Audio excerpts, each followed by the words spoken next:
Hello, everybody. I decided I wanted to come on and do a little talk about smudging. Smudging is something I've been doing in my own home and family for many, many years already. And I tend to make my own smudge sticks as well. So I just wanted to debunk some of the things for me. And of course, everybody has to do this their own way and find the way that works best for them. Oh, we've got rainbows.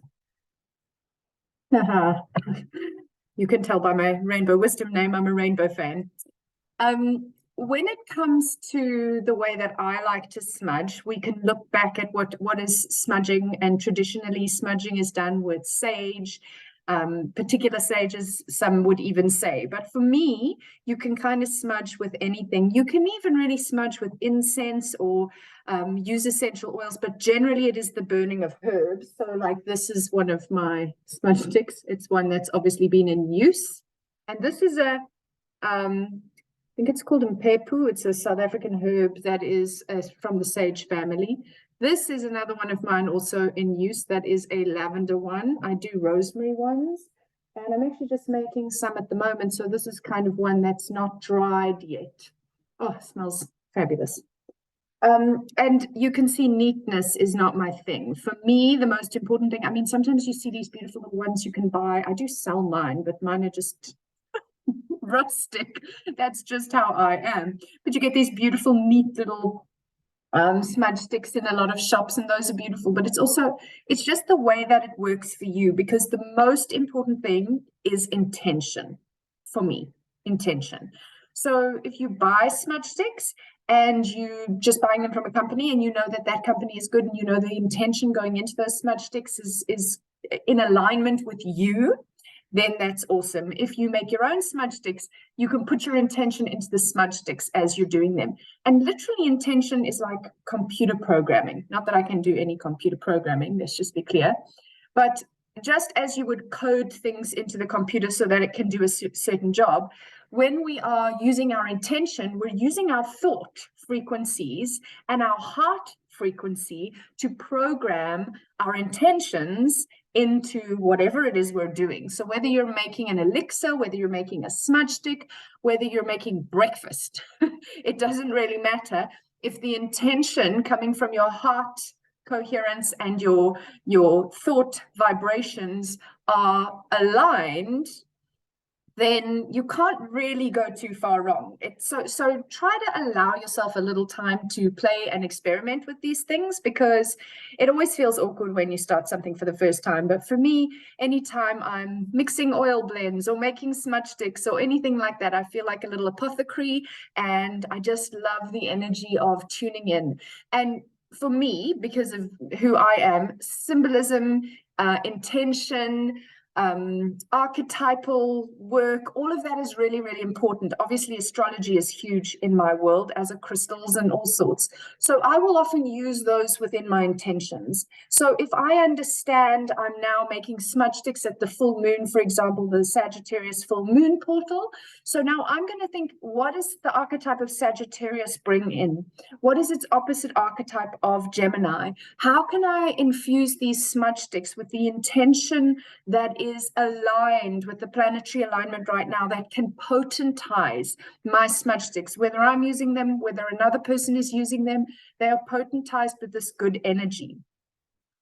It's just as important to understand that you can use lower intentions and negative energies in doing these things as well. So whether you do that intentionally, which obviously I'm not advocating for or recommending, because remember, whatever energy you put out into the world comes back to you 3 times. So if you start putting negative energy into something that you're creating and then you give it to somebody, that negative energy is going to come back at you somewhere, somehow, 3 times, over. So I definitely don't recommend that. But even when it's unintentional, like you're having a bad day, you're super grumpy, but you cut back your lavender bushes, and now you're like, well, now I have to make them, because that's another thing. You kind of want to do them the day you cut them back, or latest the next day. Once the herbs start to sort of dehydrate, they don't, because you need to wrap them quite tight and then allow them to dehydrate whilst they're already bound. Otherwise, they just get crumbly and it's not great. So let's say you've cut back your lavender bushes and you're wanting to make some smudge sticks and you're in a foul mood and you're winding those smudge sticks and grinding your jaw and just feeling generally not great. That is the intention and energy you're putting into the smudge stick. So when we're doing things in a sacred, ritualistic kind of way, we really want to be cognizant of what energy we're bringing into it, what intention, what frequency are we infusing, and that's up to you. So let's say I really need to get those smudge sticks made. I've got a lot of other stresses on my mind. I know I'm not in the right space. What can I do to get in the right space? Maybe I'm going to do a meditation. Maybe I'm going to go walk outside in nature. Maybe I'm going to use my crystals to bring me into alignment. Maybe I'm going to do a yoga class. It doesn't matter what you do to bring yourself back. It's important to have a nice toolbox of things that you know work for you, which is one of the things that I'm really big on teaching people is the tools. But whatever it is that you use, you want to bring yourself back into a space of going, okay, if I really want to cleanse my home of negative energies, I need to be doing that with great intention. So whether you're making your smudge stick or whether you're cleansing your home. So let's say I love to cleanse at full moon, which is one of the reasons I thought to do this video now. Full moon is the time I traditionally take my crystals out under the full moon. And I usually like to do it the night before as well. And that's also when I smudge my house. So let's say now it's that time. I know I need to smudge the house, but I'm not in a good place. Perhaps I smudge myself first. And in that space where I'm smudging myself with the smoke of the smudge stick, and I'm breathing deeply, and I'm dropping into my body, and I'm dropping into the soles of my feet, and I'm coming into conscious awareness of what is showing up for me, because full moons are a time where we are kind of polarized. We are experiencing things in a more extreme and intense way, especially if we are in a challenging situation that will be brighter, more spotlit, shall we say.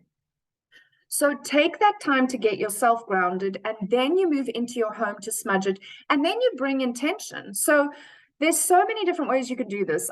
There's one way that somebody once told me that I love, you know, those like plastic layered curtains that, like if you were walking into a fridge, a refrigerated room, and you walk through that layer of like rubberized or plastic things. You can imagine that as you walk through a door. So let's say as you're smudging, you walk through the door and you imagine energetically that something like that is cleansing you as you go into your bedroom, because your bedroom is a place of peace, calm, and good rest.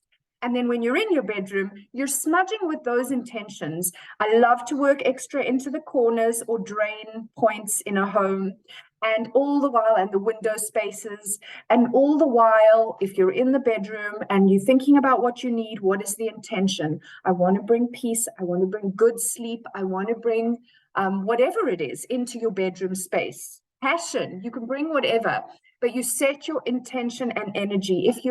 If you are with a partner and you want to smudge both sides of the bed and you infuse good energy into your side, what you think you are needing, and their side, what you think they are needing, again, keep that frequency high, because you don't want negative energy to come back to you. Don't do it when you're annoyed with your spouse and curse them as you smudge the bed, that side of the bed. Don't do that. When you go into your children's bedrooms, you know, for me, that's always a really important one. Putting blessings at the beds, putting divine guidance that is not what their mother thinks they need, but basically giving them the support and structure that they do need, irrespective of what I may be thinking that they need. My animals, they get smudged too. I mean, in my time as a smudger, which has been many years, I've initiated the whole neighborhood to the smudging. I've had neighbors' kids coming to get smudged, and the neighbors themselves learning about these things and coming to get smudged. So it's really a powerful thing, and you can really feel the difference in a house when it has been cleansed, especially when it's been cleansed with intention. Again, I'm going to think, I'm smudging, it's full moon in Sag. What energy of Sag do I want to bring into my home? I want to bring the energy of truth seeking, of higher learning, of adventure, of travel, whatever that may be that I'm going to bring in. I'm going to bring that into my home, specifically with more conscious programming, in the sense that I understand what the full moon energy is offering me as a gift. So I can put anything in, but if I work in alignment with what's in the heavens, that's also going to just supercharge the work that I'm doing. So I hope this has been helpful to just give you some ideas of how to smudge. And I also would recommend a smudge bowl, because being someone who has burned linen, little pieces of herb dropping onto the bed or whatever, I would definitely recommend that you have a bowl and you go over the bowl. And I like to blow gently, especially up into corner spaces. And you want to try and get the smoke. The smoke is what's going into the air and cleansing. And I mean, they've actually done studies on smudging that the germ count is really reduced. The protective, the physically protective aspect of smudging is documented at this point.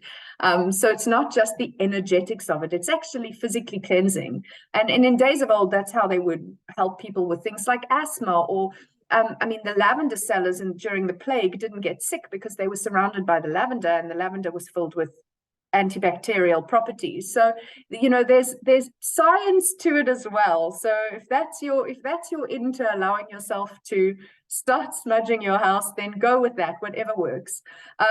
The other thing that's sometimes nice to do is to use a feather to waft the energy. But there's so many different ways to do it. There's no wrong way to do it. If you're doing it from the right heart space and the right intention, then you can't go wrong. So I really encourage you to play this way. And if you don't have smudge sticks, you don't know where to get smudge sticks, you don't have a garden to make your own smudge sticks, that's fine. Use incense. Try incense, or even essential oils, and then bring your intention with that and think of smudging your home and clearing your space.